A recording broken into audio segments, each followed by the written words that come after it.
नमस्कार, शुभ संध्या, जय हिंद, जय भारत। एक बार फिर वैभव हाजिर है किरदार जिंदगी के नए पायदान के साथ। हमेशा किरदार जिंदगी में एक बेहतरीन किरदार को लाने की जो हमारी कोशिश होती है, हमारी पेशकश होती है, उसमें एक और खूबसूरत किरदार आज हमारे स्टूडियो में मौजूद है। हमेशा मणियों को, रत्नों को आप अपने माला में पिरोने की हमारी एक आदत हो चुकी है, आदत में शुमार है ये बात। और 108 मन के तो हमारे पहले हो चुके थे। 113 जो रत्न है, 13वां रत्न, वो बहुत ही खास है।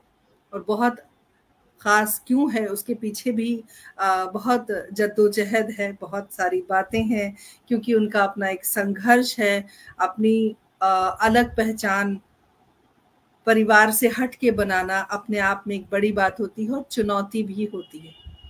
इन तमाम चुनौतियों को दरकिनार करके, उन चुनौतियों को अपने हुनर से, बहुत ही प्यार से बाजू में हटाकर अपने आप को स्थापित करने वाली आज एक जो किरदार है, हमारे किरदार जिंदगी का जो हिस्सा है, जी हाँ, रेनू हुसैन जी की बात कर रही। रेनू हुसैन जी को कौन नहीं जानता, सभी जानते हैं कि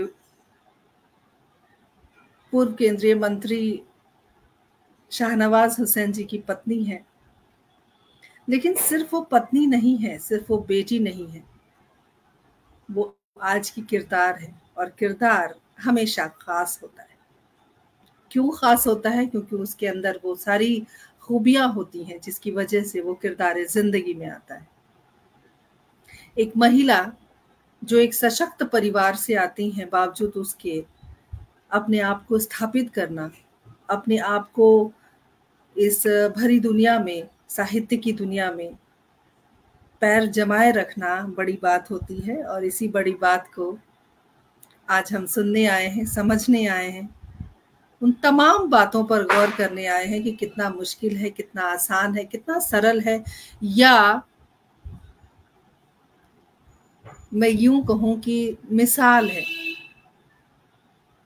उन तमाम महिलाओं के लिए कि चलिए आप कुछ तो कीजिए, कुछ अलग कीजिए। और अलग करने के चक्कर में इन्होंने कुछ अलग इस प्रकार किया है, उसके बारे में भी मैं थोड़ा सा आपको बताना चाहती हूँ। उसके बाद मैं जब उनका संक्षिप्त परिचय दूंगी, क्योंकि बहुत बड़ा परिचय है उनका, उसके बाद मैं उनको हमारे स्टूडियो में आमंत्रित करूंगी। शिक्षाविद हैं, अंग्रेजी की शिक्षिका, गजलें लिखती हैं, गीत लिखती हैं, कविताएं लिखती हैं। ये अपने आप में बड़ी अनोखी बात है। और साथ में शिक्षाविद होते हुए बच्चों को सिखाना या महिलाओं के लिए काम करना, वो भी इनके जीवन में शुमार है। एक और बात बड़ी दिलचस्प है इनके बारे में कि इनकी कुछ किताबें हैं और किताबों का जो शीर्षक है वो बहुत ही नायाब है। पानी प्यार, जैसे, सिर्फ जैसे, और कुछ नहीं। उसके बाद और, घर की औरतें और चांद, ये तमाम वो विषय हैं जो एक संवेदनशील कलाकार ही गढ़ सकता है, सोच सकता है, समझ सकता है। बहुत सारे पुरस्कारों से पुरस्कृत हैं। और सबसे बड़ा पुरस्कार अगर मैं कहूँ तो साहित्य गौरव सम्मान आपको दिया गया 2018 में। उसके अलावा एक बहुत प्यारी गज़ल की किताब आपकी आई है, मैं हूँ मुंतज़िर तेरे वास्ते।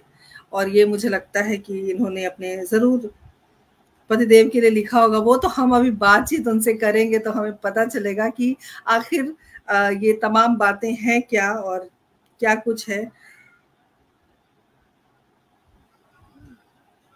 जब हम किसी का परिचय पढ़ते हैं तो जब सम्मानों की इतनी बड़ी फेहरिस्त होती है तो बड़ा मुश्किल होता है कौन सा सम्मान हम बोलें, कौन सा ना बोलें।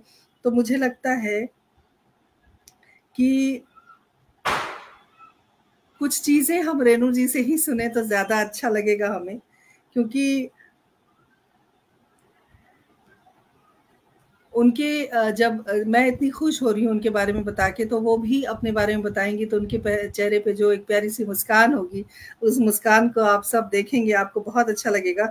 सामाजिक शिक्षा में विशिष्ट योगदान को मान्यता देते हुए वर्ल्ड वाइड अचीवर अवार्ड प्रेरणादायक शिक्षक पुरस्कार से आपको नवाजा गया है, सम्मानित किया गया है। बहुत सारे ऐसे पुरस्कार हैं, कितने पुरस्कारों का मैं नाम लूंगी। मुझे लगता है कि आप लोग सब सोच रहे होंगे कि इतना आज वैभवी इतना क्यों बोल रही है, डायरेक्ट क्यों नहीं मिलवाती है उस किरदार से जिनको हम देखने और सुनने आए हैं।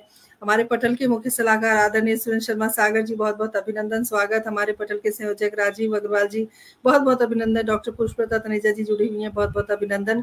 संगीता चौहान जी, बहुत बहुत अभिनंदन। संजय जी, बहुत अभिनंदन। कार्यक्रम को जरूर शेयर करते रहिए। और अब उस किरदार को बुलाती हूँ, क्योंकि परिचय में मैं बिल्कुल समय नहीं गवाऊंगी। जब आप उन्हें सुनेंगे तो आपको बिल्कुल एहसास होगा कि वाकई एक रत्न हमारे बीच है। रेणु जी, बहुत बहुत स्वागत, अभिनंदन।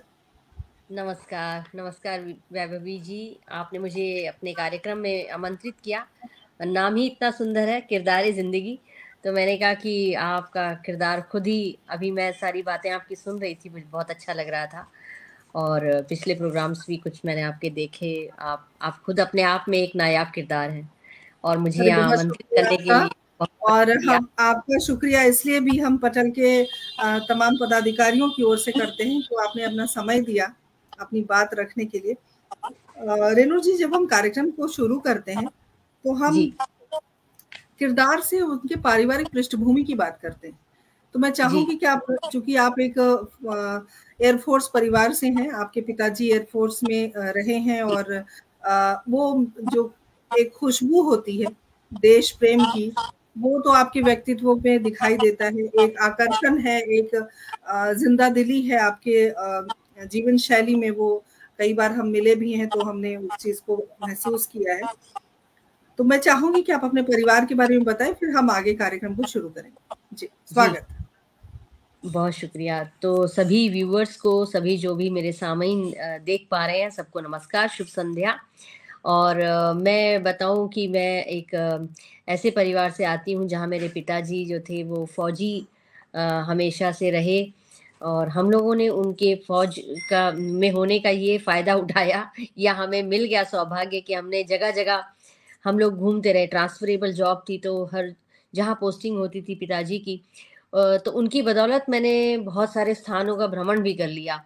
आसाम, छबुआ और हैदराबाद और जामनगर गुजरात और चंडीगढ़ और तमाम मुल्क के जो हिस्से थे, कई जगह बैंगलोर, हर जगह मेरा जाना आना हो पाया। मुझे अच्छा लगा, वो ज़िंदगी बहुत अच्छी थी। और मेरी माँ भी यूँ मैं हरियाणा सोनीपत की हूँ, वहाँ मेरा जन्म हुआ, और मेरा ददिहाल वहीं का है, और ससुराल बिहार का है।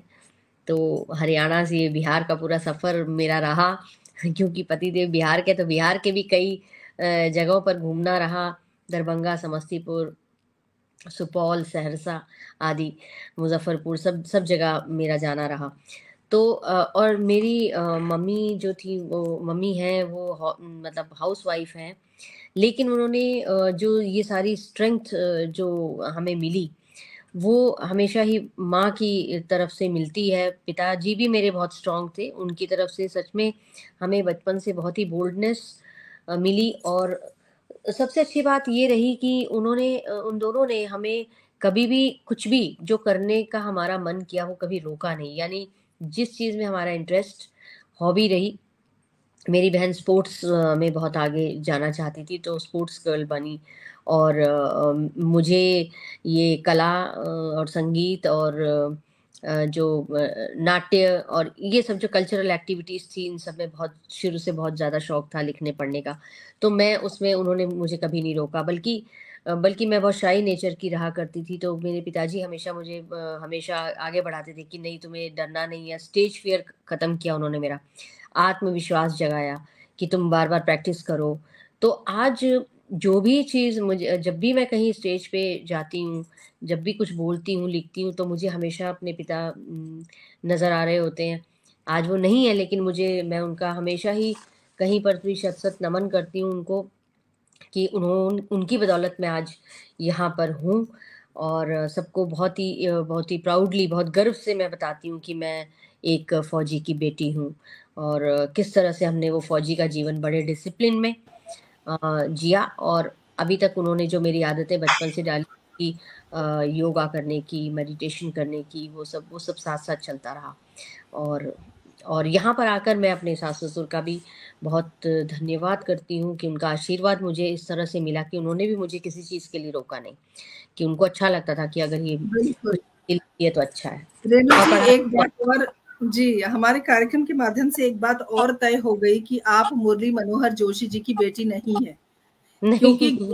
गूगल बाबा हमेशा यही बताते हैं कि रेणु हुसैन जी। रेणु जोशी थी पहले, और जो कि मुरली मनोहर जोशी जी की बेटी हैं, और बाद में वो हुसैन हो गई। तो आज हम हमारे कार्यक्रम के माध्यम से ये बात तय हो चुकी है हाँ, कि आप एक असल फौजी में की मुझसे ये सवाल बहुत सारे लोग पूछते हैं अक्सर। मेरे कार्यक्षेत्र में भी मैं एक टीचर हूँ, सरकारी स्कूल में पढ़ाती हूँ, वहाँ पर भी अक्सर लोग मुझसे पूछ लिया करते हैं कि आप उनकी बेटी हैं, तो मैं कहती हूँ नहीं है। मेरे पिताजी का नाम तो हीरानंद शर्मा था और मैं रेणु शर्मा थी, और भारद्वाज गोत्र से हम लोग हैं। तो ये एक पता नहीं क्यों एक भ्रम और ये चीज़ चली हुई है, मगर मेरे पिताजी, आज मैंने साफ कर ही दिया कि हीरानंद शर्मा उनका नाम था, और वो जी, अब तो नहीं। बिल्कुल, बिल्कुल। बिल्कुल नहीं है, और उनको हम नमन करते हैं हम अपने कार्यक्रम के जी। माध्यम से। जी। और बड़ी दिलचस्प बात है, आप शर्मा थीं और अब आप हुसैन हैं। तो जी। एक सवाल मन में ज़रूर आता है कि आप हुसैन बनी कैसे? वो भी एक कहानी होगी ज़रूर, और मुझे लगता है बहुत रोचक कहानी है, तो हम जानना चाहते हैं। जी। देखिए, वो तो मतलब निस्संदेह बहुत रोचक है, और मेरे ख़्याल वो भी गूगल पे काफ़ी आती रहती है, आ चुकी है। क्योंकि अब इस बात को तो कई नहीं, वर्ष हमें बीत गूगल से नहीं जानना, हम आपसे जानना चाहते तब तो कई घंटों का समय आपको मुझे देना पड़ेगा, क्योंकि लंबी कहानी है। लेकिन मैं एक हैं। मुख्तसर संक्षेप सी में बात बता दीजिए। जी, जी। संक्षेप में बता देती हूँ कि मेरी और शहनवाज़ हुसैन साहब की मुलाकात दिल्ली में ही हुई, क्योंकि वो यहाँ पढ़ने आए थे, पूसा पॉलिटेक्निक में इंजीनियरिंग कर रहे थे वो। और तो वो हमारे घर के ही पास रहते थे, तो उस दौरान हमारी मुलाकात हुई। और वो होता है ना कि नियति ने ये सोच ही रखा था कि इनको मिलाना है, तो फिर हम लोगों की दोस्ती हो गई, और उनको मेरी बहुत सी बातें अच्छी लगी होंगी, और मुझे उनकी बहुत अच्छी बातें लगी, तभी तो दोस्ती हुई, और तो वो ये दोस्ती हमारी फिर कंटिन्यू रही बहुत सालों तक, और फिर बाद में ये परिणय सूत्र में हम बाद में बंध गए। ये है तो लंबी कहानी, लेकिन आपको बता नहीं, दी कि बिल्कुल, बहुत लंबी कहानी है और संक्षेप में बताना बहुत ज़रूरी है, क्योंकि यहाँ पर हम आपके बारे में ज़्यादा बात करने आए हैं। और एक सवाल और है इसी सवाल से जुड़ा हुआ दूसरा सवाल, कि आप ब्राह्मण, और कितना मुश्किल तो था नहीं, क्योंकि 25 साल से ऊपर हो गए आपकी शादी को, एक लंबा समय चला गया। तो क्या घरवाले तैयार थे, या जो सामाजिक परिवेश था उससे कुछ दबाव या किसी तरह की स्वतंत्रता थी शादी करने की, या बहुत मुश्किलों का सामना किया आपने? कहीं भाग के तो शादी नहीं की? नहीं, नहीं, नहीं, नहीं, सब ठीक था। मेरे साथ प्लस पॉइंट ये रहा कि मेरे फादर जो एयरफोर्स में थे ना, तो हम और मेरी माँ भी, तो हम लोग बहुत ओपन माइंड, यानी कि मेरे पिता ने बहुत अच्छे से स्वीकृति दी थी, क्योंकि उनके सामने एक ही चीज़ थी कि लड़का पढ़ा लिखा होना चाहिए, और वो पढ़े लिखे थे और जॉब कर रहे थे, तो उस वक़्त वो राजनीति में नहीं आए थे। तो एक ये चीज़ बहुत अच्छी थी, और मेरे ससुराल में भी मेरे सास-ससुर ने, उनका भी ये था कि बहू जो है, मैं टीचर बन चुकी थी तब तक, पहली बार मेरी नौकरी लग गई थी सरकारी, तो उनको भी ये था कि बहू जो है ना वो पढ़ी-लिखी आ रही है, और अच्छा है, आगे पढ़ाएगी और ये वो। तो इस तरह से मेरा बहुत ही गर्मजोशी से मेरा स्वागत हुआ था मेरे ससुराल में, बहुत-बहुत खुशी से। और मेरे माता-पिता को भी बहुत गर्व हुआ जब ये फिर इलेक्शन लड़े और ये जीत गए, तो उनको भी ये लगा कि ये मेरा जो चयन था, मैंने जो चुनाव किया था, ये सही हुआ, ये अच्छा हुआ। और मेरे पति हमेशा मुझे बहुत ज़्यादा सम्मान देते हैं, मुझे ही नहीं, मेरे घर में सभी को बहुत ज़्यादा सम्मान देते हैं, बहुत सबकी बात मानते हैं। मतलब उन लोगों को, मेरे पेरेंट्स को ये पहले से ही बहुत पसंद थे, क्योंकि इनका जो एक अच्छे संस्कारों से आए थे, वो दिख जाता है कि कौन इंसान किस तरह का है। तो इनका जो अपना एक किरदार था वो इतना अच्छा था कि ये सबको लुभा लेते थे।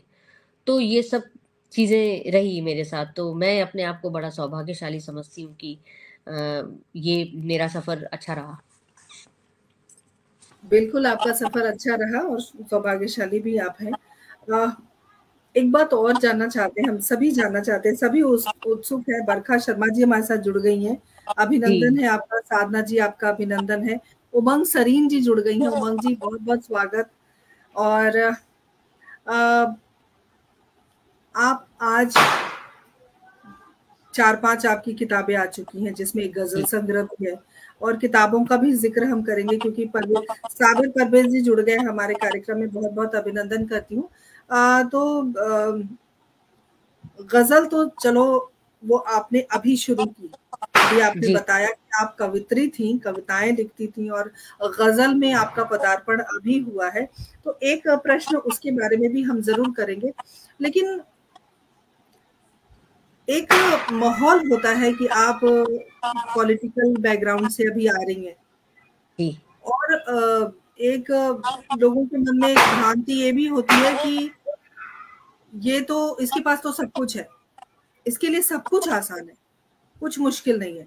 तो ऐसे में अपने आप को सुदृढ़ बनाकर, अपने आप को स्थापित करे रहना, अपने आप को आपकी जो आपकी दृढ़ शक्ति है, या जो आपकी भावनाएं हैं, जो संवेदनाएं हैं, उन सबको सहेजे रखना, ये बहुत बड़ी चुनौती होगी। कैसे किया आपने ये सब? बड़ा मुश्किल होगा। जी, जी, असल में जीवन में वैसे बहुत उतार-चढ़ाव सबके जीवन में आते रहते हैं, लेकिन मेरे जीवन में कुछ ज़्यादा ही, मतलब हम लोग बिल्कुल बहुत नॉर्मल, जैसे मेरे पिताजी, हम लोग मिडिल क्लास ही हुए, सर्विस क्लास के थे, और मेरे ससुर जी जो थे वो टीचर थे। तो वो इसलिए खुश थे कि बहू भी टीचर आ रही है, तो हम लोगों को अब तब कुछ नहीं मालूम था कि राजनीति में इनको एक बहुत बड़ा मुकाम मिलेगा। क्योंकि ये संघर्ष तो शुरू से कर रहे थे। राजनीति में मतलब इनको इनको रुचि थी, तो मैंने कहा ठीक है, मैं नौकरी करती हूँ और आप अपना काम कीजिए, क्योंकि आपको भी अपने सपनों को पाना है। तो और वो उन्होंने शादी के 1 आध साल, 2 साल बाद तुरंत ही वो मंत्री भी बन गए, चुनाव भी लड़ लिए और जीते भी। तो जीवन में एकदम से परिवर्तन आ गया। जीवन में एकदम परिवर्तन आया, क्योंकि हम एकदम मिडिल क्लास से हम हाई क्लास में आ गए। लेकिन मैंने नौकरी कभी नहीं छोड़ी। मैं अपने स्कूल जाती रही और आज तक जाती हूँ, क्योंकि मुझे आज तक, मतलब कल भी मुझे स्कूल जाना है। आज अपने अच्छे दिन, छुट्टी के दिन ये कार्यक्रम रखा है, तो मुझे बहुत अच्छा लग रहा था। मैंने कहा हाँ, छुट्टी है ना, मैं बहुत अच्छा लगेगा। तो मतलब वो मैंने छोड़ा नहीं, क्योंकि मैंने उस वक़्त उन्होंने भी कहा कि अब मेरे पास 6-6 मिनिस्ट्री हैं, और ये 6 मिनिस्टर, और सबसे कम उम्र के कैबिनेट एवर मिनिस्टर ये रहे, इनको वो खिताब मिला। तो कोई कंपल्शन नहीं था मेरे ऊपर कि मैं जॉब करूँ। लेकिन मुझे लगा कि ये वो चीज़ है, ये वो नौकरी है जो मैंने इनके मंत्री पद से पहले बहुत ही संघर्षों के साथ एक आम आदमी की तरह मैंने पाई है, इंटरव्यू क्या दिया बात है, है, क्या बात है, वाह! चप्पलें घिसी हैं। मेरे फादर ने, मतलब वो बहुत मिडिल क्लास से, साइकिल पे बैठा के हमें पढ़ाने के लिए ले गए, साइकिल पे लेके आए हैं। मतलब वो ज़माना, वो टाइम मैंने देखा है, एक-एक किस तरह से कमाया जाता है पैसा, किस तरह से सैलरी मिलती है। तो मेरे लिए तो वो बहुत ही कीमती चीज़ थी, और मैंने कहा कि आज हमें जब सब कुछ मिल गया है, तो क्या मैं उसे ठुकरा दूँ? तो मैंने कहा नहीं, ये मेरी पहली, मतलब वो है, मेरी अचीवमेंट है ये, तो मैं इसको नहीं छोड़ सकती। ये मैं आपकी कहा पहचान थी, पहचान है और जी, हमेशा रहेगी। जी, तो और वो बेहतरीन टीचिंग का। शिक्षिका हैं आप, और आपको उत्कृष्ट शिक्षिका का सम्मान भी प्राप्त हुआ है। जी, थैंक यू।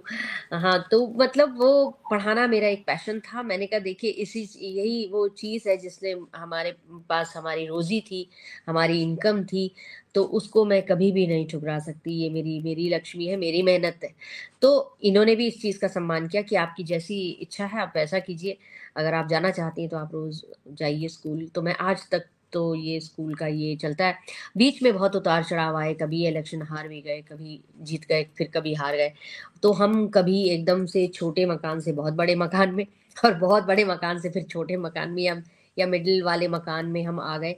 तो मुझे सब लोग पूछते भी थे कि तुम्हें कैसा लगता है कि तुम एकदम से इतना चेंज। मैंने कहा ये चेंजेस की तो आदत है, ये चेंज जो है ये मेरे पिता ने मुझे दिया है क्योंकि जब बिल्कुल, ट्रांसफर होती है ना, परिवर्तन तो संसार का नियम है। जी, जी। परिवर्तन, और हम बचपन से इसी परिवर्तनशील संसार में, हम उसी समाज में रहे हैं, क्योंकि एक स्थान से दूसरे स्थान पर जाना, फटाफट सामान पैक कर लेना, कभी भी छोटे से घर में कभी भी शिफ्ट हो जाना, स्टेशन पे भी बैठ जाना, रात में वहीं सो जाना, मतलब ये सब हम बचपन से बहुत मैं देखती आई थी। तो मुझे लगा कि यही जीवन है, कोई बात नहीं है, ये सब ईश्वर ने दिया है, स्वागत है, स्वीकार है, हमें जो भी ईश्वर दे वो हमें आंखों पर स्वीकार है।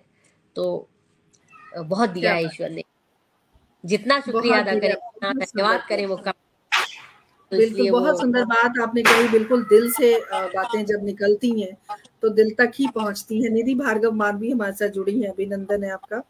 बरखा शर्मा जी लगातार बनी हुई हैं, पुष्पलता तनेजा जी लगातार बनी हुई हैं, नेहा शर्मा हमारे साथ जुड़ गई हैं, बहुत बहुत अभिनंदन, स्वागत करती हूँ। और 113वीं जो कड़ी है हमारी, तो 113 जो मन के हैं वो बड़े हो गए, अब मेरी माला बड़ी हो रही है। बहुत सुंदर नायाब हीरा आज मिला है। और वाकई आपने बहुत अच्छी बात, आदरणीय लक्ष्मी शंकर वाजपेयी सर जुड़े हैं, बहुत बहुत अरे अभिनंदन करती सर को प्रणाम, सर को नमस्कार, सर मेरे गुरु हैं। आपको हूँ। मैं बताऊं इस जी, आपके चैनल के माध्यम से कि सर, आपने अभी भी पूछा कि गजल में तो आप अभी आई हैं, तो गजल में लाने वाले मुझे आदरणीय लक्ष्मी शंकर वाजपेयी जी हैं, क्योंकि जब आपके लिए मेरी कितना पहली, सुंदर लिखा है उन्होंने। रेणु जी अच्छी रचनाकार के साथ साथ बहुत अच्छे इंसान भी है।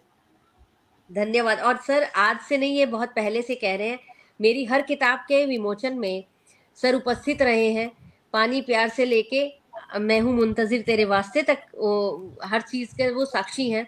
और पहली किताब में उन्होंने 2 गजलें, एक गजल देखी थी, कहा पूरी कविताएं हैं लेकिन इसमें तुमने एक गजल लिख दी है, तो वो मुझे भी नहीं पता था। तो उन्होंने कहा कि मतलब आप गजल लिख सकती हैं, आप गजल पे काम कीजिए।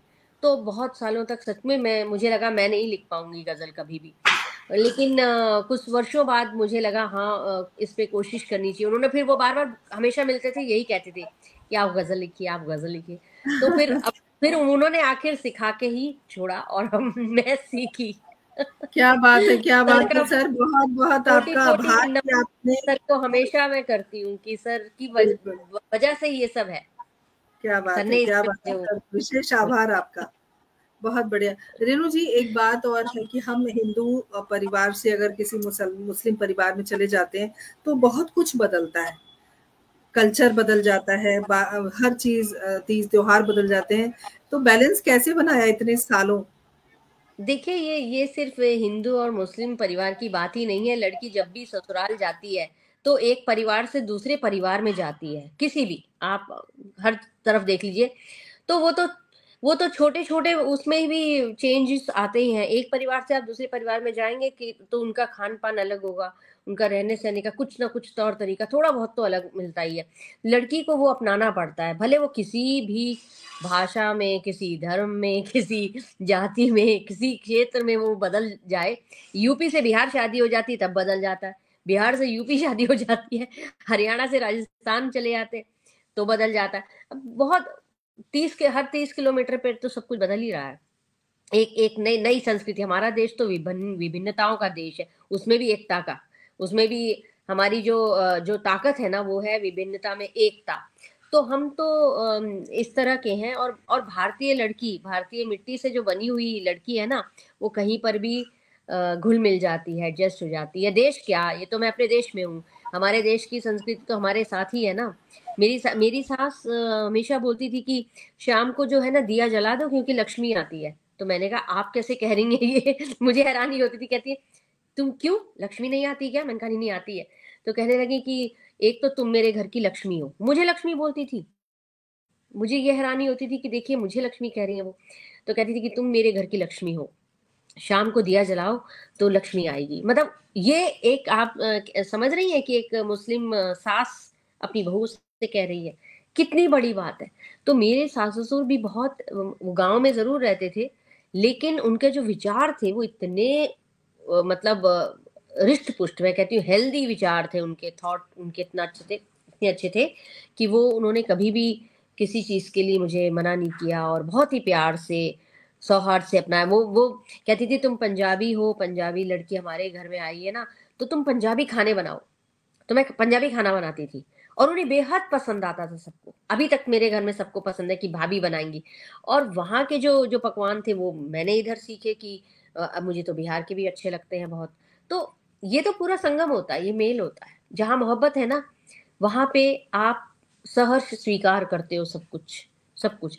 और वैसे भी नॉर्मल अरेंज मैरिज भी होती है तब भी स्वीकार करना होता है किसी भी मेरे ख्याल से ये सिर्फ मेरी कहानी नहीं है, ये एक किसी भी भारतीय लड़की की कहानी है जो आराम से अपने ससुराल में जाके उसे इसी तरह से रहना होता है।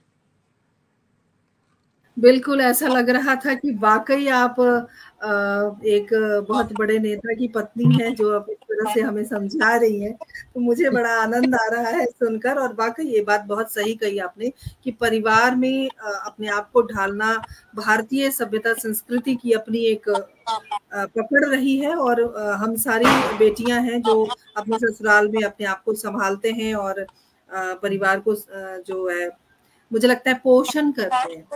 जी अगर मैं जी पोषण बोलूं तो अतिशयोक्ति हाँ, नहीं होगी, क्योंकि बिल्कुल हम सही। वही करते हैं। जी तो जी बहुत वही अच्छा लगा आपके बारे में जान के कि आपके ससुराल वाले इतने उत्कृष्ट मानसिकता के लोग रहे हैं। मंजुला श्रीवास्तव जी हमारे साथ जुड़ी हैं, अभिनंदन है आपका।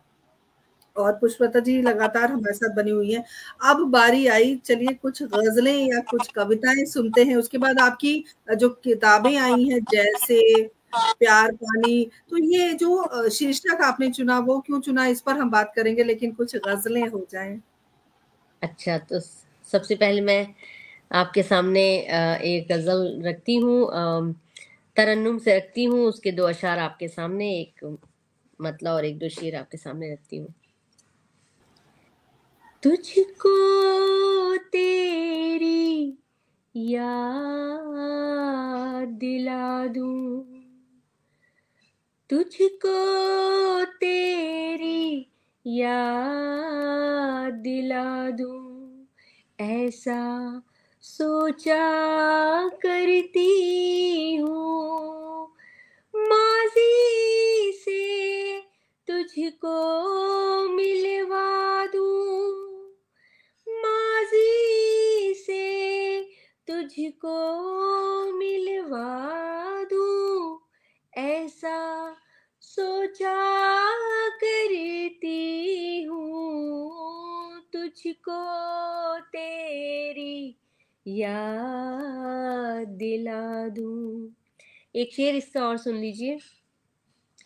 शाख शजर की गुल भंवरे की, जैसी तुझसे निस्बत है।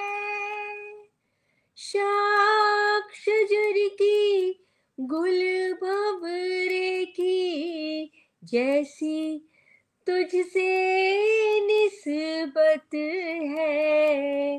ये सब तुझको मैं बतला दूं, ये सब तुझको मैं बतला दूं, ऐसा सोचा करती हूँ। माजी से तुझको मिलवा दूं, ऐसा सोचा करती हूँ। तुझको तेरी याद दिला दूं। तो ये मैंने एक मतलब रेणु जी, शेर। मुझे लग रहा था कि मैं किसी फिल्म का गीत सुन रही हूँ। अरे इतना थैंक यू, आनंद आया और स्वादिश ऐसा लगा कि बहुत पुरानी अपनी सबके कुछ जमाने हुआ करते थे, हम भी अपने पुराने जमाने में चले गए। वाकई बहुत खूबसूरत गजल थैंक और यू। बहुत खूबसूरत तरन्नुम। और डॉक्टर विनीता साहनी जी हमारे साथ जुड़ गई हैं, अभिनंदन है आपका। और बरखा शर्मा जी ने लिखा सुंदर प्रस्तुति, मंजुला श्रीवास्तव जी जुड़ी हैं, अभिनंदन। और लक्ष्मी शंकर सर ने लिखा है कि सुंदर गजल सुरीली प्रस्तुति। तो शुक्रिया सर। ये जब किसी कलमकार को इस तरह के प्रोत्साहन मिलते हैं तो और सर का लिखने का आशीर्वाद। और कुछ लिखने का मन करता है। जी बिल्कुल। जी जी जी। रेनू जी, अगर जैसे कि आपने कहा कि आप मिडिल क्लास फैमिली से एकदम अपर क्लास फैमिली में चली गई और सब कुछ चीजें बदल जाती हैं, लेकिन कुछ लोग होते हैं जो अपना पुराना जो वक्त होता है उसको भूलते नहीं है। जैसे कि आपके साथ अभी बातचीत हो रही थी, आप भी उन्हीं लोगों में से हैं जो अपने जमीन से जुड़ा हुआ होता है। तो जी बिहार, आपकी आप हरियाणा से हैं, दिल्ली में आपने पढ़ाई की दिल्ली विश्वविद्यालय से, और एकदम से बिहार में शादी, तो बिहार का कल्चर आपको कैसा लगा जब आप बिहार जाती थी? बिहार की कोई खास बात जो हमारे दर्शकों को बताना चाहें आप? बिल्कुल, क्यों नहीं। मैं बिहार की बहू हूँ और बड़े गर्व के साथ कहती हूँ कि मैं बिहार की बहू हूँ। मतलब बिहार की मुझे सभी चीज़ें पसंद आई थी। मतलब खान-पान से लेके रीति-रिवाज़ वहाँ, और त्योहार। वहाँ त्योहार बड़े ही मतलब बहुत ज़्यादा अच्छे तरीके से मनाए जाते हैं। मैं तो ये देखती थी कि दिल्ली में जो त्योहार है, अगर दिवाली है सिर्फ़ केवल 1 दिन 2 दिन चलती है, और वहाँ तो मतलब पूरा हफ़्ता चलता है। और छठ पूजा तक चलती है दिवाली। दशहरा है तो वो बहुत दिन चलती है, होली है तो वो पूरे बहुत अच्छे हर्षोल्लास से और बहुत अच्छे से मनाया जाता है, बहुत ही रिस्पेक्ट से। वहाँ पे होली का मुझे इतना अच्छा लगा कि होली में जब जब वो जो रंग है, गुलाल है, वो अगर मैं बड़ी हूँ तो मेरे से छोटे लोग हैं, वो चरण स्पर्श पे, वहाँ चरणों पे वो गुलाल रखते हैं। मतलब ये नहीं कि वो खेलने लग गए आपके साथ। जी मतलब बिल्कुल। मुझे इतना अच्छा लगा कि ये रिस्पेक्ट, ये भाव। और स्त्री की काफ़ी वहाँ पे, जैसे मैं अपने घर की बात बताऊँ तो महिलाओं का काफ़ी सम्मान है। और बिहार के लोग क्या कहूँ, बहुत ही वफ़ादार और बहुत मोहब्बत वाले होते हैं। बिल्कुल, बिल्कुल, वो तो वे हमें पता है, वो छोड़ते हमें नहीं पता हैं, है। वे दिल दिल से बिल्कुल ना, अगर आपके साथ दिल दरअसल रेणु जी, एक बात और कहना चाहती हूँ। संजय जी जुड़े हुए हैं हमारे साथ, और संजय जी हमारे पतिदेव हैं और वो भी बिहार से नमस्ते। हैं। भागलपुर में इनका बहुत सारा बचपन बीता, तो पूछ रहे अच्छा, हैं आपसे कि भागलपुर शहर आपको कैसा लगा? भागलपुर देखिए, भागलपुर मैं नहीं गई, मैं किशनगंज गई हूँ। और भागलपुर के बाहर-बाहर से हम लोग निकल के, और बाकी सुपौल, सहरसा और खगड़िया और ये सब, ये सारे इलाकों में, समस्तीपुर सबसे ज़्यादा और मुज़फ्फरपुर सबसे ज़्यादा, दरभंगा, ये सब जगह गई हूँ। भागलपुर नहीं गई क्योंकि इनका कर्म क्षेत्र था, हमेशा से रहा। क्योंकि वहाँ से इलेक्शन लड़े तो ये कहते थे ऐसा है, तुम यहाँ से दूर रहो, बाकी बिहार में तुम घूमती रहो। तो हम लोग इस बात में खूब होते थे, मुझे ले चलो, मुझे ले चलो। तो कहते अच्छा ले चलेंगे किसी दिन। लेकिन हाँ, भागलपुर के लोग हमारे घर आते रहे, क्योंकि क्षेत्र से सब लोग आते थे। हमारे यहाँ से माता रानी पे बस बन के जाती थी, भागलपुर के ही लोग हमारे घर पे पहले हम खाना-वाना खिलवा के, वो एक छोटा-सा जागरण या वो चौकी कह लीजिए, वो करवा के, उसके बाद वो बस जो है वो जम्मू तवी जाती थी वैष्णो देवी दरबार में, और फिर लौटते हुए भी हमारे यहाँ से लोग जाते थे। तो मतलब ये मेरा पूरा संपर्क उन लोगों से हमेशा इस तरह से बना रहा। और कई कई तरीके से हमारे घर आके बहुत बहुत सारे लोग रुकते रहे हैं। बहुत बढ़िया। बिहार का लिट्टी चोखा खाया आपने? जी। बिल्कुल, बहुत कुछ खाया बिहार का तो। वहाँ की जो जो खोए की जो मिठाई है ना, खोए की, वो तो बिल्कुल उम्दा। और खाजा, खाजा बिहार का जो होता है वो, और बालूशाही, वो मेरे ख़्याल से वो कहीं कहीं नहीं मिल सकती। और रसकदम, जी बिल्कुल, मतलब बिल्कुल सही। तरह-तरह की मिठाइयाँ होती हैं जो दिल्ली में नहीं मिलती। जी, और बिहार का रश्मि आम, ठाकुर को भी बिहार की एक लीची। संदेश भेजा है कि उनकी भी बेटी बिहार में ब्याही है और बहू का वाक़ई वहाँ बहुत सम्मान होता है। ये वाक़ई सही बात है। मैं भी बिहार की बेटी हूँ, तो मैं आपको बता सकती हूँ कि बहुत आप कौन ज़्यादा से वहाँ प्यार है। जी, आप कहाँ से? मैं बिहार में बेगूसराय। कहाँ? बेगूसराय। हाँ, बेगूसराय तो समस्तीपुर के बिल्कुल बगल में है ना? जी, जी, जी। जैसे रेणु जी, आपकी जो किताबें हैं उसके बड़े शीर्षक बड़े दिलचस्प हैं। पानी और जी, प्यार का क्या, किस तरह से आपने सोचा, या क्या है, आप पूरी किताब क्या है? जैसे आपने लिखा पानी जैसे। प्यार, मैं आपको दिखाती हूँ एक एक झलक इसकी। ये है पानी प्यार। जी, और ये तो ये मेरी पहली किताब थी। और पानी प्यार इसलिए पड़ गया कि जिस तरह पानी बहता रहता है, तो जब तक पानी बहता रहता है वो अच्छा होता है, ताज़ा होता है और जीवन देता है, जीवन दायनी का उसमें स्वरूप होता है। और प्यार भी उसी तरह है। प्यार यदि दिलों में बहता रहे पानी की तरह, एक नदी की तरह, तो वो थमना नहीं चाहिए। जैसे पानी अगर एक जगह थम जाता है ना तो सड़ांध हो जाती है, वो पानी विषैला हो जाता है। तो प्यार भी जो होता है ना, यदि आप उसे पॉजेसिवनेस, आप उसे बिल्कुल अपने अंदर बांध के रख लेंगे, बंद कर लेंगे, तो वो प्यार किस काम का। वो प्यार होना चाहिए जो आप दीजिए। यानी अगर आपने, मैं अपनी एग्जांपल ये कहती हूँ, मान लीजिए हमने अपने पति से प्यार किया, लव मैरिज की, तो इसका मतलब ये नहीं कि हम अपने पति के लिए पॉजेसिव हो गए और वहीं पे बैठ गए। उनसे प्यार होने का मतलब है उनके पूरे परिवार, पूरी संस्कृति, उनके लोग, उन सब लोगों से हमें प्यार होना वाह, चाहिए। और बिल्कुल। जिस तरह मैं अपने स्कूल में जाती हूँ, मेरे बच्चों से मुझे प्यार है। तो अगर दिल में आपके प्यार है, मोहब्बत है और इंसानियत, प्यार का मतलब वो प्यार नहीं है जो लोग समझते हैं कि शादी हुई और प्यार खत्म। इंसानियत, यदि आपके दिल में किसी के लिए मोहब्बत है, इसका मतलब आपके अंदर इंसानियत है, आपके अंदर ह्यूमैनिटी जिंदा है। आप उसकी बिल्कुल। उसकी उसकी बुराइयों को नज़रअंदाज कर सकते हैं, उसे माफ़ कर सकते हैं यदि आपके अंदर प्यार है तो। और फिर वो, आप सोचिए कितनी पॉजिटिविटी की बात है। तो पानी और प्यार दोनों में यही पॉजिटिविटी होती है, होनी भी चाहिए, और ये बहता रहना चाहिए। बहुत ये सुंदर बह, बात की आपने, बहुत बढ़िया। और एक और शीर्षक मैंने पढ़ा, जैसे। जैसे जैसे तो मतलब बहुत सारी चीजें थी उसमें कि जैसे ये हो जाए, वो इसकी जो शीर्षक कविता है जैसे, वो ही इसकी पूरी वो बता देती है। इसका सारा खुलासा कर देती है। कई इसमें इस तरह की कई कविताएं हैं जो बिल्कुल बता देती हैं कि जैसे क्या है, किस तरह से किसका संबंध होता है। वैसे मैंने लिखा तो इसलिए था, मैं वो कविता अगर मैं निकालती तो ज्यादा अच्छा रहता। जी, ज़रूर आप देख लें आराम से। जी, आप सभी, आप मुझे तब मिल तक गई आप है। सुनिए। जी, जी, जी, जी। नहीं नहीं, मुझे मिल गई। तमाम दर्शकों से अपील करती हूँ कि आप कार्यक्रम को शेयर करते रहिए, क्योंकि बात लोगों के दिलों तक, लोगों के घरों तक ज़रूर पहुँचनी चाहिए। जी। देखिए, ये कविता मैं आपके सामने पढ़ती हूँ। जैसे दूब के आंसू सहेजने शहर भेजती है किरण, जैसे साहिल की व्यथा सुनने आ जाती है लहर, जैसे शाम को विदा देने पहुंचती है रात, जैसे बसंत का स्वागत करने रुका रहता है आखिरी पत्ता, वैसे ही बंधी हूं मैं तुमसे तुम्हारे प्रेम के कारण। ठीक उसी तरह ये जो जैसे मैंने सारे एग्जाम्पल दिए तो ये हम एक दूसरे से इसी तरह से बंधे रहते हैं जिस तरह प्रकृति की जो चीजें होती हैं, चाहे वो पेड़ से पत्ता, शाख से जड़, और पानी से पहाड़ और नदियाँ, तो मतलब मिट्टी से खुशबू, जो सौंधी खुशबू होती है, फूल से गंध, जो भी एक दूसरे से जुड़ा हुआ है, मेरे ख्याल उसके पीछे प्रेम है।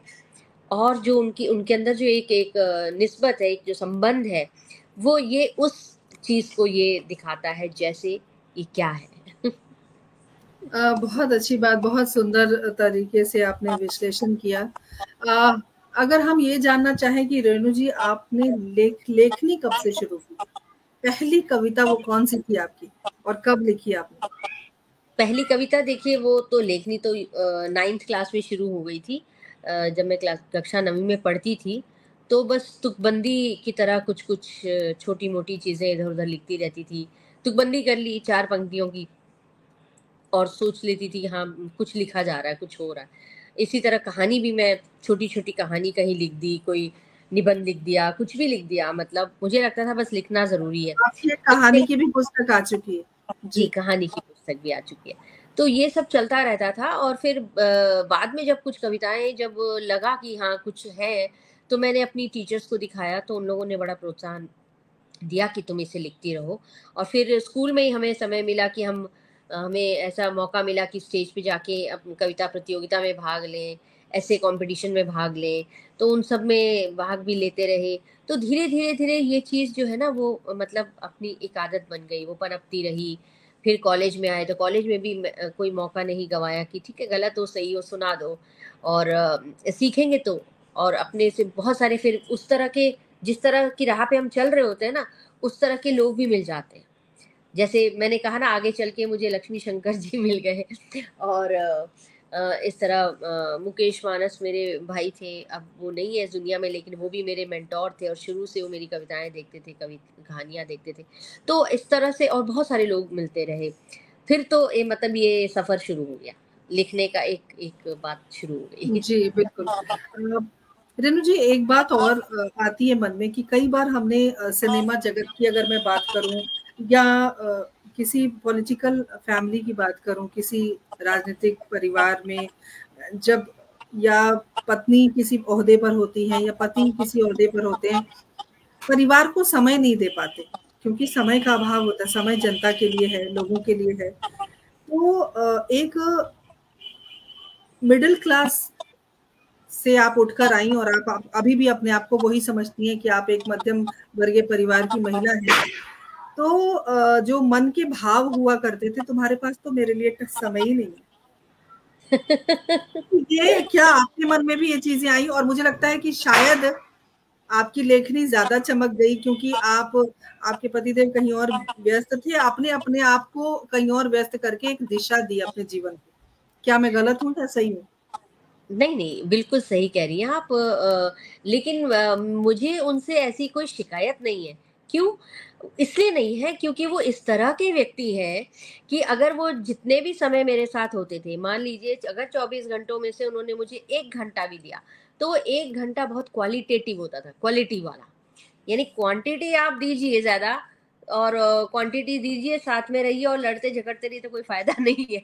उससे अच्छा है कि आप अगर कम समय भी मिल रहे हैं किसी से, तो वो बहुत ही पौष्टिक बातें हो रही हैं, अच्छी बातें हो रही हैं, और वो आपका 1 घंटा उन 23 घंटों पे भारी है, तो मुझे तो वो 1 घंटा बहुत पसंद आएगा, है ना? तो वो जितनी देर मिलते थे, वो इतनी अच्छी बात करते थे कि उनकी बात पे फिर मैं 1 महीना भी रह जाती थी कि उन्होंने ऐसा कहा, अरे ऐसा कह के गए, बहुत अच्छी बात। मतलब आप सोचिए कि वो उसमें मैं तो गुदगुदाती रहती थी कि हाँ, मतलब ये मोहब्बत की बात है, मोहब्बत की बात है कि उनकी बात इतनी अच्छी लगती थी। या कभी जैसे होता है ना कि हम बहुत किसी से दूर भी हों, लेकिन दूर से ही अगर वो प्यार से इतनी अच्छी बात कह दे, तो पता नहीं कितने दिन आराम से लग जाते हैं, और पास रह के अगर लड़े तो कोई फायदा नहीं है। तो मैं एक बात बता रही हूँ कि इस तरह से तो मैं उनसे कभी कोई मेरी शिकायत नहीं रही। और मैं तो टीचर बन गई थी पहले, तो उन्होंने कहा कि देखो तुम्हारा एक संघर्ष था, टीचिंग तुमने वो कर ली, और मुझसे शादी करना भी एक सपना था, वो भी हो गया। अब मुझे मुझे अपने सपने के पीछे दौड़ना है, यानी मुझे राजनीति में कुछ हासिल करना है। अब तुम मुझे समय दो, क्योंकि हम लोगों ने कोर्टशिप में काफ़ी समय बिताया था साथ साथ, 9 साल हमारी कोर्टशिप रही थी। तो हमने खूब बातें कर ली थी और खूब हमने साथ में वक्त बिताया था। तो मैंने कहा अब मैं आपको आपके सपने के लिए बिल्कुल समय देती हूँ, आप जाइए और और संघर्ष कीजिए। आपके बच्चे? बच्चे मेरे 2 बच्चे हैं, 2 लड़के हैं। और ऐसे आप अगर मेरे घर आएँगे तो मेरे पास बहुत सारे बच्चे हैं, मेरे देवर के बच्चे, और वो मेरी नंदों के बच्चे, वो सब सब मेरे ही बच्चे हैं। वो सब मुझे मम्मी और इनको ही पापा बोलते हैं। तो मेरे खास तौर पे मेरे बच्चे बड़े हो गए, तो मेरे जो देवर के जो छोटे-छोटे दोनों बच्चे हैं, वो मेरे लिए बिल्कुल कान्हा है, मेरा कृष्ण गोपाल है, उसको मैं यही बोलती हूँ, मेरा नटखट गोपाल। तो वो मेरे साथ ही रहते हैं।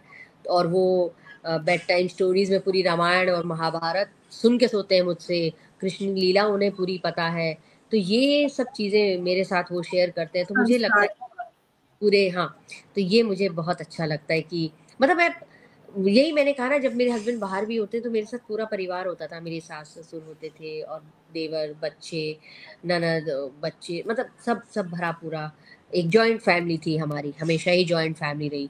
तो वो मुझे मुझे ये भी बहुत अच्छा लगा कि ये अच्छा है कि मैं एक भरे पूरे परिवार से आई हूँ और यहाँ भी भरा पूरा परिवार है। तो बहुत मैंने बढ़िया, बहुत इसको, बहुत सुंदर।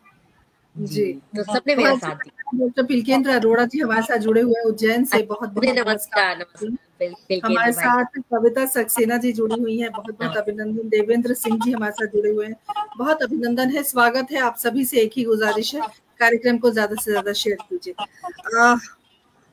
अगर मैं आपसे ये कहूं कि रेनू बचपन में जैसी थी, क्या अब भी वही है? क्या उनके अंदर वो चंचलता या वो शालीन हुआ करती थी, बहुत सकुचाई सी, प्यारी सी? तो क्या आज भी आपके अंदर वो कहीं ना कहीं वो रेनू छुपी हुई है, या समय के साथ थोड़ा परिवर्तन आ गया? जी, देखिए हाँ, बचपन में बहुत ही सकुचाई और बहुत ही शर्मीली सी थी और चुप रहने वाली, बहुत चुप रहने वाली।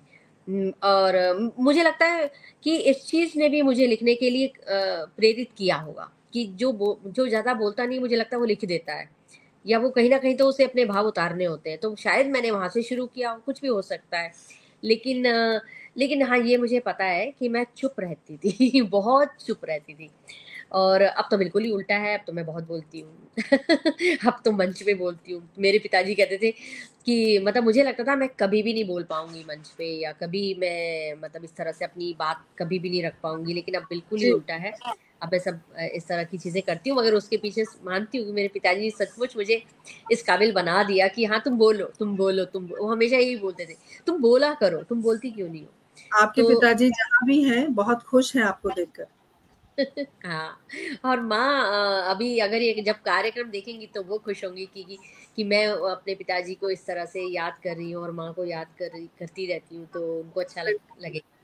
तो वाक़ई मतलब देखिए, ये जो चलता, ये जो है ना कैरेक्टर, सॉरी, तो ये वाली, हाँ, चेंजेस भी आए और नहीं भी आए, लेकिन इन चीज़ों ने मेरे अंदर लिखने का वो एक ठीक है, मुझे मौका दे दिया, समय दे दिया। क्या कोई कविता या ग़ज़ल सुनाना चाहेंगी? मेरे पास तो बहुत कुछ है सुनाने को, आप फरमाएँ क्या आप सुनना आपको चाहते हैं? जो अच्छा लगे। ठीक है, तो मैं एक गज़ल आपके सामने रख दूँ क्या? जी, ज़रूर।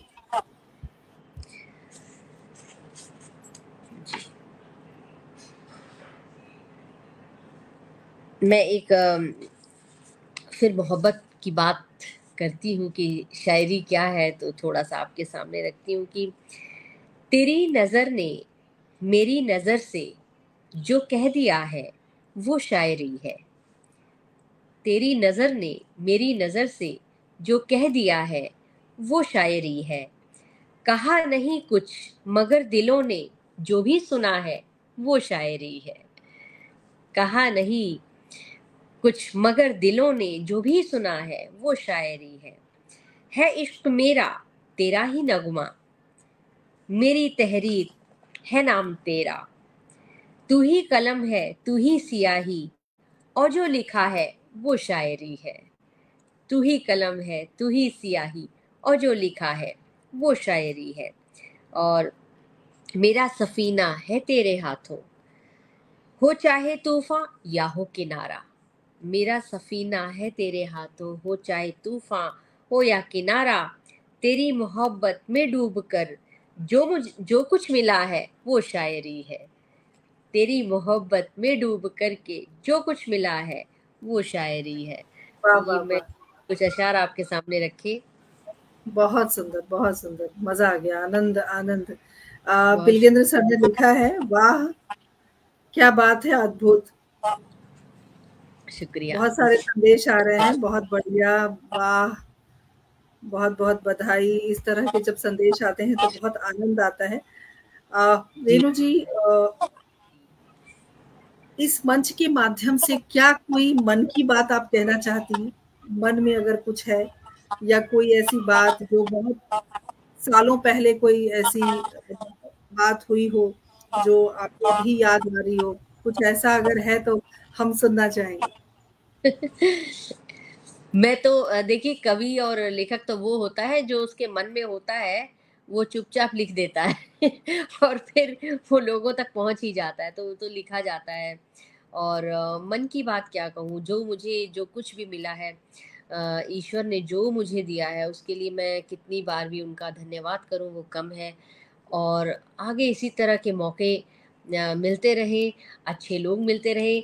देखिए, यदि हम अगर पॉज़िटिव होते हैं, तो हमें ईश्वर भी राह वही दिखाता है कि तुम अच्छी राह पे चलना चाहते हो, तो तुम्हें लोग भी वैसे मिलेंगे, तुम्हारा हाथ पकड़कर तुम्हें आगे ले जाएँगे। तो मुझे लगता है जिन लोगों से मैं मिलती हूँ, वो ईश्वर के ही तो भेजे हुए लोग होते हैं, जो मेरा हाथ पकड़कर आगे ले जाते हैं। ये जो बच्चे जिनको मैं रोज़ पढ़ाने जाती हूँ, मुझे लगता है ये ईश्वर का बिल्कुल, ही होते हैं। हमसे कितने अच्छे काम करवा लेते हैं, हम उन्हें ज्ञान दे देते हैं। तो मुझे लगता है ये सारा जो व्यवस्था है, सारा निज़ाम, ये ईश्वर ने कर रखा है।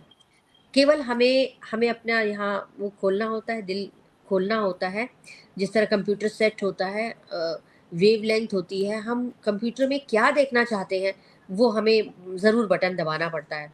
यदि हम अच्छा देखना चाहते हैं तो सामने अच्छी चीज़ें आ जाती हैं गूगल पे और हर चीज़ पे। बिल्कुल यदि बिल्कुल। हम कुछ और देखना चाहते हैं तो कुछ और आ जाता है। तो ये सिर्फ हमें सोच के चलना चाहिए कि हमें ईश्वर ने धरती पे भेजा है, इस धरती का भी कर्ज हमें चुकाना है।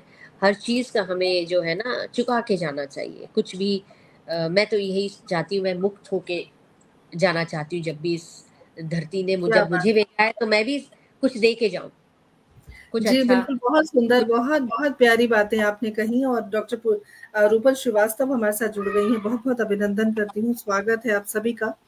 अ, अच्छी बात आपने कही। और बिल्कुल मन की बात जब मन से निकलती है तो दिल तक, मन तक पहुंचती है। और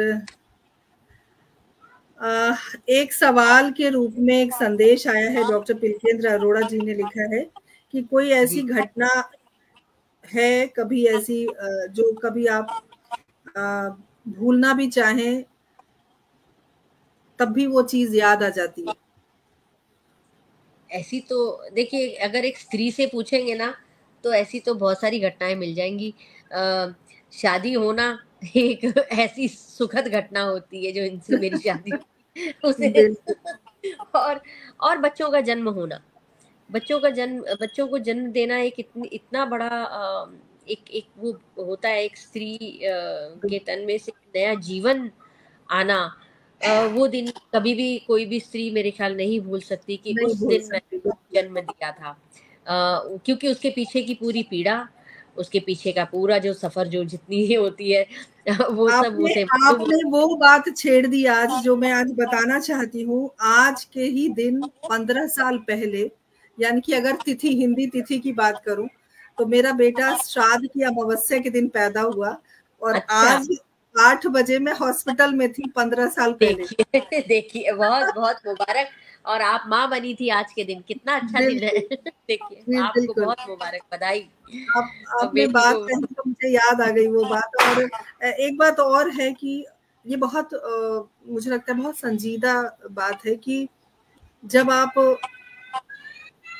इस फैमिली से नहीं थी, मिडिल क्लास फैमिली की फौजी की बेटी, आपने स्कूल ज्वाइन किया, आप अंग्रेजी पढ़ा रही हैं, उसके बाद आप शायद बड़ी गाड़ी में स्कूल में आई होंगी कभी। तो जो स्कूल का एक होता है, एटमॉस्फेयर होता है, एक वातावरण होता है, वो कितना सहज लग रहा था आपको? या फिर कई बार जो वही स्टाफ जो आपको बहुत प्यार कर रहे होते हैं और एकदम से लगता है कि अब इतने बड़े ओहदे वाले की पत्नी आ गई है तो कैसे हम उनके साथ रहें, तो ये कश्मकश होती है। तो कैसे ये आपने बहुत प्यार किया ही आप सबसे? बहुत अच्छा सवाल पूछा, क्योंकि ये बिल्कुल प्रैक्टिकल बात पूछी है आपने, जो जो हम रोज मतलब जो होती रहती है हमारे साथ। इसलिए होती रहती है कि क्योंकि देखिए, मैं तो शुरू से टीचर थी, तो बहुत सारे लोग तो मुझे पहले से जानते थे। उनके सामने सामने मैं मतलब यहाँ से वहां उठी हूँ, मतलब उनके सामने सामने। तो मैंने मैं तो अपनी, जब मैं स्कूल ज्वाइन करने गई तो सबसे पहला जो मतलब तब मेरे पति राजनीति में भी मतलब शुरुआत की थी। और मैं बिल्कुल एकदम, हम लोग, मैं ऑटो में या पैदल जाती थी अपने स्कूल। तो जब उन्होंने मेरा बायोडाटा देखा तो उस पे पति का नाम देखा, ऊपर रेणु शर्मा, नीचे सैयद शाहनवाज हुसैन। तो मेरी पहले तो वो आराम से बस साइन कर रही थी, लेकिन एकदम से मेरी तरफ देखा कि आपके पति का नाम क्या है। मतलब सुनना भी चाहा तो मैंने सुना दिया। क्या तुम शर्मा हो और तुमने हुसैन साहब से शादी की है? मैंने कहा जी। अच्छा। तो सबसे पहले तो मेरे स्कूल में पूरा एकदम वो मच गया हड़कंप कि ओह, मतलब किसी ने ऐसे शादी की है और ये लड़की आई है। लेकिन उसके बाद उन लोगों ने मुझे इतनी मोहब्बत दी, इतनी मोहब्बत दी। और उसी स्कूल में मतलब बच्चे होने के दौरान वो मैं वहीं पे मतलब हम छुट्टी भी ली, तो वहाँ पे उन सब ने मेरा बिल्कुल ऐसे मेरा साथ दिया जैसे कि वो मेरे मायके वाली हो गई हैं। कोई मेरी माँ बन गई, कोई मेरी बहन बन गई। तो वो उनसे आज तक मेरा रिश्ता चलता है। तो अपना एक किरदार होता है ना, अपना एक नेचर होता है। फिर दूसरे स्कूल में जाने के बाद भी मेरे प्रिंसिपल मेरे पहुंचने से पहले मेरा नाम पहुंच गया था, और वहां पर मेरे प्रिंसिपल ने सोचा कि ये काम भी करेगी कि नहीं, क्योंकि ये मिसेस सो एंड सो है।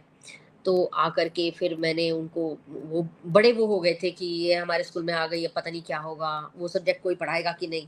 तो फिर मैंने सर को बोला कि सर आप मेरी क्लास बता दीजिए, मुझे अपनी क्लास में जाना है, और मैं 8 से 2 बिल्कुल टीचर हूँ, तो मैं यही काम करती हूँ, यही करती रहूँगी। तो वो उन्हें विश्वास नहीं हुआ था, मगर कुछ टाइम बाद उन्हें हो गया विश्वास, जब 2-4 दिन देखा उन्होंने कि ये तो आ रही है, जा रही है।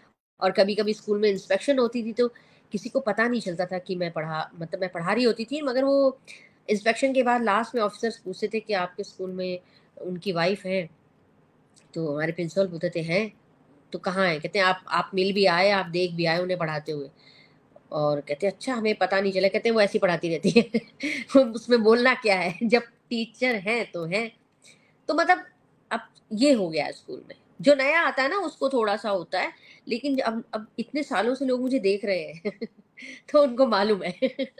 अब नहीं सँभाल वाक़ई, लेते। क्योंकि ये बहुत कश्मकश की बात होती है कि आप आपसे कैसे बात करें, आपको कैसे कहते हैं ना, कैसे डील करें, कि बड़ा मुश्किल होता है थोड़ा-सा। लेकिन चलो, बहुत अच्छा लगा कि आपने इस तरीके से और इतनी शालीनता के साथ आप आज भी पढ़ा रही हैं और अपने वजूद को आपने डिगने नहीं दिया है। ये अपने आप में बहुत बड़ी बात है। महिला सशक्तिकरण की अगर हम बात करें, जिस पर आपने काफ़ी काम भी किया है, तो एक जीता जागता जो हम देख पा रहे हैं, एक मिसाल है आप, जीती जागती, कि आपने अपने आप को स्थापित किया, परिवार, राजनीतिक परिवार से अलग अपने आप को बनाया है उस तरीके से।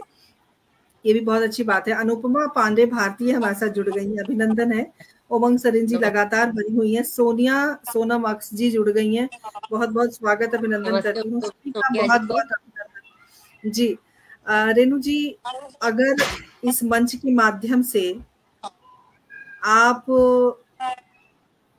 कुछ ऐसा संदेश देना चाहें हमारे, जैसे कि आप, चूंकि आप साहित्यकार हैं, आज की साहित्य की अगर मैं बात करूं, तो आपके नजरिए से आज का साहित्य कहाँ जा रहा है, क्या कहना चाहेंगे आप?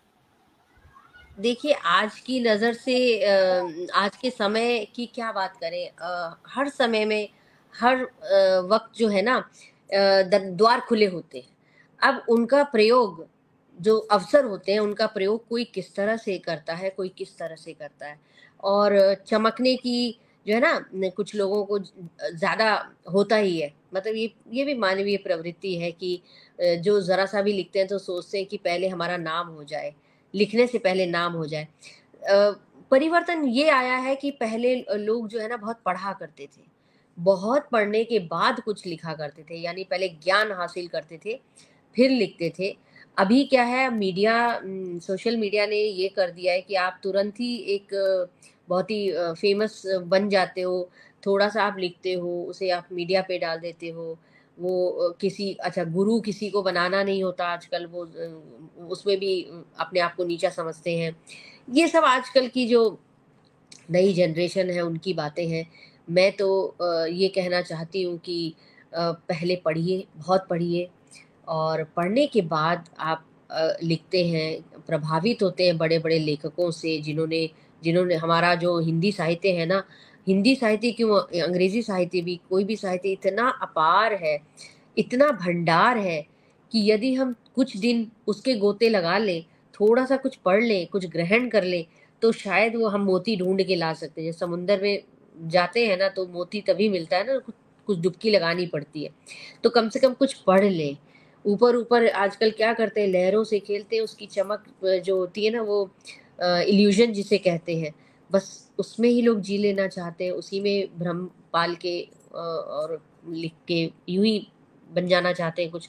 तो मेरे ख़्याल समय देना चाहिए अपने आप को निखारने का, यानी पढ़ना चाहिए, खूब लिखना चाहिए, और अपने आस-पास आपके सामने अभी जो लेजेंड, कई बार ऐसे हमारे सामने अभी भी लेजेंड राइटर्स हैं, सलाह क्या, उनके पास भी बैठ जाए ना, 2 मिनट संगत ऐसी होनी चाहिए कि आप उनसे 2 मिनट बैठ भी जाएँगे तो बहुत कुछ मिल जाएगा, सीख लेंगे बहुत कुछ। ये सीखने के लिए अपने अहंकार को निकालना पड़ता है। नहीं तो सोचते अरे हम क्यों इनसे क्या सीखें, बात, क्या पड़ी है। बिल्कुल। अपनी ईगो खत्म करके, अहंकार को खत्म करके, समर्पण भाव रख के तभी कुछ मिल सकता है मेरे ख्याल क्या से। बात, वाकई रेणु जी बहुत अच्छा लगा आपसे बातचीत करके, और बहुत सारी सकारात्मक बातें हमने की। अ, अगर मैं स्कूल की बात करूं, जैसे कि आपके बच्चे हैं और जी आपका स्कूल भी आपके ऊपर गर्व करता होगा कि आप इतनी अच्छी शिक्षिका हैं, आपको इतने सारे पुरस्कारों से नवाजा गया। हालांकि पुरस्कार का मैंने नाम नहीं लिया, क्योंकि नहीं, कोई बातें बात ज्यादा करनी थी आपसे, जी। बातें करने का बहुत मन था। बसंत श्रीवास्तव जी हमारे साथ अभी अभी जुड़े हैं, बहुत बहुत स्वागत करती हूँ। बहुत सारे दर्शक जुड़े हुए हैं, और सभी से एक ही गुजारिश है, कार्यक्रम को शेयर करें। रेणु जी, चलते चलते क्या कहना चाहिए?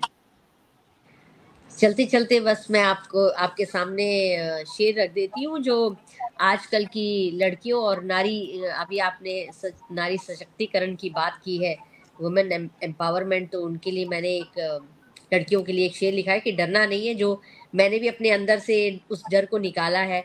तो उसी तरह से शेर सुनिएगा कि सितमगर के इरादे से मुझे आगे निकलना है। आह, सितमगर के इरादे से मुझे आगे निकलना है, कि डर से हर पैमाने से मुझे आगे निकलना है। क्या बात, फलक पर जो भी है रोशन, ये दुनिया उसके पीछे है। फलक पर जो भी है रोशन, ये दुनिया उसके पीछे है। चमकते उस सितारे से मुझे आगे निकलना है। क्या बात है, और वाह, खास लड़कियों के लिए ये शेर हुआ है कि यहाँ हर शख्स की ही आंख तीरंदाज लगती है। यहाँ हर शख्स की ही आंख तीरंदाज लगती है। शिकारी के निशाने से मुझे आगे निकलना है। क्या बात है, क्या बात सितमगर है, के इरादे से मुझे आगे निकलना है। समर के हर छलावे से मुझे आगे निकलना है। ये मैंने बहुत बहुत सुंदर। रेणु जी, हमसे जुड़ने के लिए, हमसे इतनी बातें करने के लिए आपका क्या बहुत बहुत आभार व्यक्त आप करती हूँ। इतने संयम से इतनी देर मुझसे बातें की, और जिंदगी की कई पहलू आप निकाल के लाई। मुझे भी अच्छा लगा आज बहुत दिन बाद अपने बारे में ये सब बातें करके। और सुनने वाले सभी जिनको वैभवी जी धन्यवाद कर रही थी, मेरी तरफ से भी उनको नमस्कार है, प्रणाम है, धन्यवाद है कि वे लोग जुड़े रहे। बहुत बहुत आभार आपका, और आपने अपना समय निकाला, और इतनी खूबसूरत गजलें और शेर व शायरी से आज का जो समय है वो बहुत ही नायाब हो गया, मैं ऐसा कह सकती हूँ। और सार्थक सत्र कहा है पिलकेंद्र जी ने, वाकई बहुत बहुत आभार आप सभी सुधी श्रोताओं का, क्योंकि आप हैं तो हम हैं। हमेशा आपके कारण हमारा कार्यक्रम सफलतम से सफलतम रहा है, और इसी तरह आपका साथ हमेशा हमें चाहिए। अगली बार एक नए किरदार के साथ, तब तक के लिए आगे दीजिए। नमस्कार, शुभ रात्रि, जय हिंद, जय भारत।